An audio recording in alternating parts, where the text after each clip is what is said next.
بسم اللہ الرحمن الرحیم اللہم صلی علی سیدنا و مولانا محمد و آلہ وبارک وسلم۔ ایک سوال آیا تھا کہ پتے کی پتھری اور اس کا اصول علاج، اور اس وقت جو معاشرے میں اس کا آپریشن کے ذریعے نکالا جاتا ہے، آیا یہ ٹھیک یا غلط؟ تو ذہن میں رکھیے کہ سب سے پہلے بات یہ ہے کہ پتا جو ہے یہ ہمارے جسم کا ایک بہت اہم جزو ہے۔ اس کے اندر اللہ تعالیٰ نے قدرتی طور پر ایک رطوبت رکھی ہے جس کو صفرا کہتے ہیں، بائل۔ یہ صفرا جو ہے یہ ہماری صحت کے لیے بنیادی حیثیت رکھتا ہے کہ یہ صفرا آنتوں میں گر کر ہمارے نظام ہضم کو درست رکھتا ہے۔ ہم جو کچھ بھی کھاتے ہیں صفرا اس کو ہضم کرتا ہے۔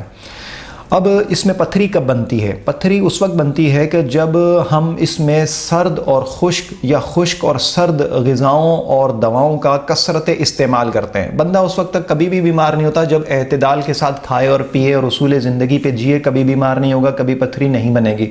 لیکن وہ لوگ جو بہت زیادہ سرد خشک یا خشک سرد اشیاء کا استعمال کرتے ہیں تو جسم میں گرمی اور حرارت کی کمی ہو جاتی ہے، جس کے سبب سے پتے کے اندر پتھریاں بننا شروع ہو جاتی ہیں۔ حقیقت میں وہ پتھری جو ہے وہ اس صفرا ہی کی سختی ہوتی ہے، صفرا ہی سرد ہو کر خشک ہو کر، یعنی سردی اور خشکی کے سبب سے فی نفس ہی صفرا ہارڈ ہو جاتا ہے، سخت ہو جاتا ہے اور پتھری نما شکل اختیار کرتا ہے۔ کبھی کبھی ملٹیپل ٹینی سٹونز، ریت نما ذرات نظر آتے ہیں، اور کبھی جو ہے وہ الٹرا ساؤنڈ کے اندر ایک بڑی پتھری، جس طرح بچے کنچا کھیلتے ہیں اتنی بڑی پتھری تک بھی جو ہے وہ نظر آتی ہے۔ اسباب میں کہ کیوں بنتی ہے وہ بات ہو گئی سردی اور خشکی کی۔ اس میں کون سی غذائیں جو نقصان دیتی ہیں وہ یہ ہیں کہ فریج کا رکھا ہوا ٹھنڈا کھانا فوراً نکالا اور کھا لیا، مثلاً کسٹرڈ ہے، لبِ شیریں ہے، آئس کریم ہے، اور کوئی کھیر فریج میں رکھی ہے نکالی اور فوراً کھا لی، یہ سبب ہو سکتا ہے۔ وہ اشیاء جو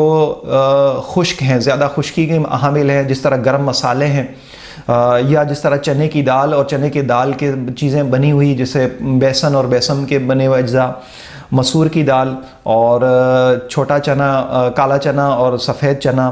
اور وہ پھل جو وائٹامن سی کی کیفیات رکھتے ہیں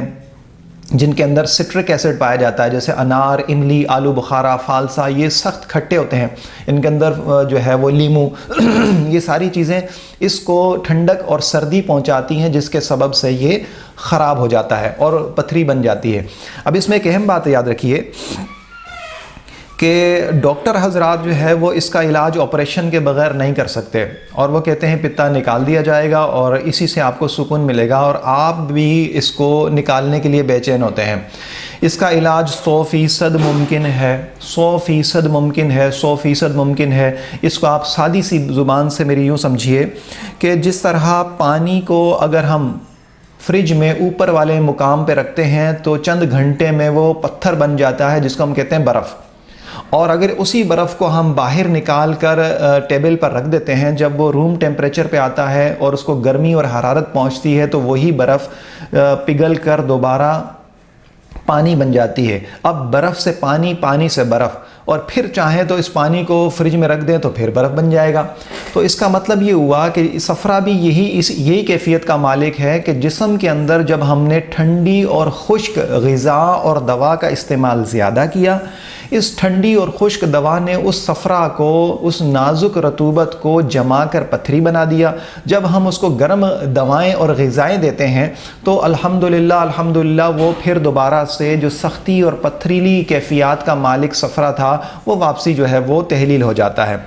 عام طور پر اس میں جو نیگیٹو بات پائی جاتی ہے وہ مریض کی طرف سے ہوتی ہے۔ مریض انتہا درجے کا جلد باز ہوتا ہے، اس کو معمولی سر درد ہو تو فوراً گولی کی طرف جاتا ہے، درد اٹھانے کو، درد برداشت کرنے کو تیار نہیں ہے۔ پیٹ میں درد ہو تو فوراً درد کو دور کرنے کی دوا کھانے کو تیار ہے، اسے معمولی سا پیٹ کا درد بھی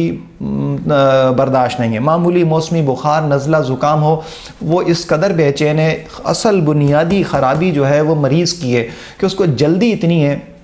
وہ چاہتا ہے میں فٹافٹ ٹھیک ہو جاؤں۔ تو دیکھیے جس طرح بیماری فوراً نہیں آئی ہے، وہ جو پتھری بنی ہے وہ فوراً نہیں بنی ہے، اس میں ہفتوں لگے ہوں گے، مہینوں لگے ہوں گے، آپ کو پتہ آج چلا ہے۔ تو جس طرح وہ پتھری فوراً نہیں بنی اس طرح فوراً جائے گی بھی نہیں۔ آپ کی اس جلد بازی کا فائدہ کس کو ہوگا؟ آپ کی اس جلد بازی کا فائدہ ہوگا ڈاکٹر کو، نقصان کس کو ہوگا؟ آپ کو، کیونکہ ڈاکٹر تو آپ کا پتا آپ کے کہنے کے حساب سے وہ نکال دے گا، کیونکہ ان کے پاس اصول علاج ہی ہے کہ ان کے پاس اس کی کوئی تشخیص و تجویز کا کوئی دائرہ کار نہیں ہے، لہٰذا اس کا ان کے پاس علاج نہ ہونے کے سبب سے آپ لیٹیں گے، پیسے دیں گے، آپ کا پتا نکل گیا، آپ ہنستے ہوئے گھر پہ آئیں گے اور کہیں گے کہ آپریشن کامیاب ہو گیا، میرے پتے کی پتھری نکل گئی ہے، میں الحمدللہ بالکل ٹھیک ہوں۔ لیکن یاد رکھیے، آپ نے جو پتا ہاسپٹل میں نکلوا کر کچرے کی کنڈی کے اندر پھینک کر آئے ہیں، یہ اربوں ڈالر دے کر بھی یہ پتا حاصل نہیں ہو سکتا آپ کو۔ آپ کروڑوں روپے خرچ کر لیجئے، آپ یہ پتا دوبارہ حاصل نہیں کر سکتے، اور نہ کوئی طبیب، نہ کوئی ڈاکٹر، نہ کوئی حکیم، نہ کوئی دنیا کا معالج اس کا نعم البدل آپ کو اندرونی اور بیرونی طور پر دے سکتا ہے۔ اندرونی طور پر اب نیا کوئی نظام آپ کے لیے ایسا قائم ہی نہیں ہو سکتا کہ جو صفرا پیدا کرے اور آپ کی آنتوں پہ گرائے اور آپ کا نظام ہضم ٹھیک کرے، اور نہ کوئی آج تک ایسی بیرونی دوا تیار ہوئی ہے کہ جو صفرا کے قائم مقام آپ ساری زندگی کھاتے رہیں اور آپ کا نظام ہضم ٹھیک رہے۔ ساری زندگی آپ نے اپنی برباد کر لی، اب آہستہ آہستہ نہیں بلکہ تیزی کے ساتھ آپ اپنی موت کو دعوت دے رہے ہیں یہ پتا نکلوا کر۔ بہرحال میں نے آپ کو جو برف اور پانی اور برف کی مثال دی ہے، یہ الحمدللہ ہماری طب کا ایک کامیاب اصول ہے۔ میرے پاس ایک نہیں 20 ایسے پیشنٹ ہیں، لیکن وہ پیشنٹ جو صبر والے ہیں، جن کو تھوڑی سی برداشت ہے، جو ان کے پاس ہمت حوصلہ ہے، الحمدللہ چند دنوں میں ان کے درد دور ہو جاتے ہیں، اور آہستہ آہستہ ایک وقت کے ساتھ، اس میں 2 مہینے سے لے کر 6 مہینے لگ جاتے ہیں، لیکن آپ کا پتا جو اربوں روپے دے کر بھی نہیں بچایا جا سکتا، وہ پتا الحمدللہ بچ جاتا ہے، اور وہ برف جس طرح پگھل پگھل کے آہستہ آہستہ اپنی کیفیت میں واپسی لیکوڈ بن جاتی ہے اور پانی کی فارم میں آ جاتی ہے، اسی طرح الحمدللہ وہ پتا بھی آ جاتا ہے۔ اب آخری بات اس کے علاج کی طرف آئیے، تو دیکھیے جس طرح یہ سردی خشکی سردی کا مرض تھا، تو ہم اس کو گرمی دیتے ہیں، تو جسم کے اندر حرارت پیدا کرنے والی ادویہ اور غدد ناکلہ کو تیز کرنے والی ادویہ دے دیتے ہیں کہ جس سے الحمدللہ ٹھیک ہو جاتا ہے۔ اب یوٹیوب کے اوپر، فیس بک کے اوپر، سوشل میڈیا کے اوپر بہت سارے لوگوں نے پتے کی پتھری کے علاج بتائے ہیں، تو میں اس کے حق میں نہیں ہوں کہ میں آپ سے کہوں کہ آپ یہ دوا اور یہ دوا جو ہے کھا لیں اور اس سے آپ ٹھیک ہو جائیں، اور یہ آپ ٹھیک ہو جائیں گے، لیکن ایسا نہیں ہے۔ یاد رکھیے، ہر انسان کو اللہ تعالیٰ نے الگ الگ ذہنیت، کیفیت اور اس کی خوراک، اس کی کاسٹ، اس کی نسل، اس کا رنگ، اس کا روپ الگ الگ بنایا ہے، تو اس کی نبض کی کیفیات بھی الگ ہیں۔ ہر آدمی کے لیے ایک ہی دوا کارآمد نہیں ہوتی۔ ایک آدمی کو پودینہ بہت اچھا ہے تو دوسرے آدمی کے لیے پودینہ زہر ہے۔ ایک آدمی کو تھوڑا سا نفع دیتا ہے، دوسرے کو بہت زیادہ نفع دیتا ہے۔ تو عام طور پر بغیر معالج کی تشخیص اور تجویز کے جو دوائیں ہم سنتے ہیں، اگرچہ ان کے فوائد بہت ہیں، لیکن ان دواؤں کے 100% نفع حاصل کرنا یہ آسان کام نہیں ہے۔ آپ اپنے معالج سے مشورہ لے کر ہی اس کا علاج کریں۔ لیکن چونکہ مجھے سننے والے بہت سارے دنیا کے لوگ ہیں، تو اب لا محالہ ان تک میں پہنچ نہیں سکتا، یا وہ کسی معالج تک نہیں پہنچ سکتے کہ وہ اپنی غذائی اور دوائی تجویز کا کوئی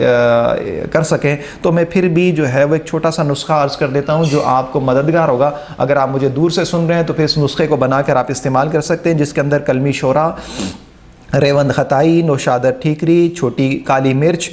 گندک آملہ سار اور میٹھا سوڈا، یہ 6 چیزیں ہیں۔ ان 6 چیزوں کو آپ برابر مقدار میں ہم وزن لے لیں اور مکس کر کے اس کا جو ہے وہ صفوف بنا لیں۔ آدھی چمچی صبح، دوپہر، شام، اگر مرض زیادہ ہو تو 5 مرتبہ یا 6 مرتبہ بھی جو ہے وہ آپ اس کو لے سکتے ہیں۔ اس سے آپ کے پتے کی پتھری آہستہ آہستہ حل ہو کر آپ کو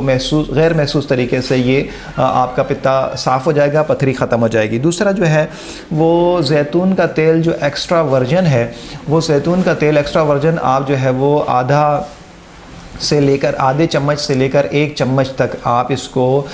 روزانہ رات کو سوتے وقت نیم گرم دودھ کے اندر ملا کر ریگولر پئیں، کوئی 2 سے 3 مہینے، تو اس سے بھی آپ کے پتے کی پتھری حل ہو کر جسم سے غائب ہو جائے گی۔ آپ الٹرا ساؤنڈ کرائیں گے، اللہ نے چاہا تو بہتر ہو جائے گی۔ بہرحال ساری باتوں کا نچوڑ یہ ہے کہ اس میں پرہیز بہت مداخلت رکھتی ہے، اور جو غذائیں میں نے بند کرنے کو بولی ہیں وہ بند کر دیں، اور جن غذاؤں کو بڑھانے کا ہے وہ غذائیں ہیں جو آپ کو نفع دیں گی، جس کے اندر دیسی گھی اور جانوروں کی چربی، اینیمل فیٹ جس کو کہتے ہیں، یا پھر کدو، ٹنڈے، بھنڈی، ترئی، گاجر، مولی، شلجم، یہ سبزیوں میں پھلوں کے اندر آ جائیں تو خربوزہ، تربوز، گرما، سردا، پپیتا، امرود، یہ بہت آپ کو نفع دے گا۔ اور وہ جن کو میں نے منع کیا ہے وہ کھٹی اور وائٹامن سی والی غذائیں ہیں، اور یہ والی جو سادی غذائیں ہیں جن کے اندر وائٹامن سی نہیں ہوتا، یہ آپ کو بہت نفع دے گی۔ اللہ تعالیٰ مجھے اور آپ کو ہر بیماری سے شفا عطا فرمائے۔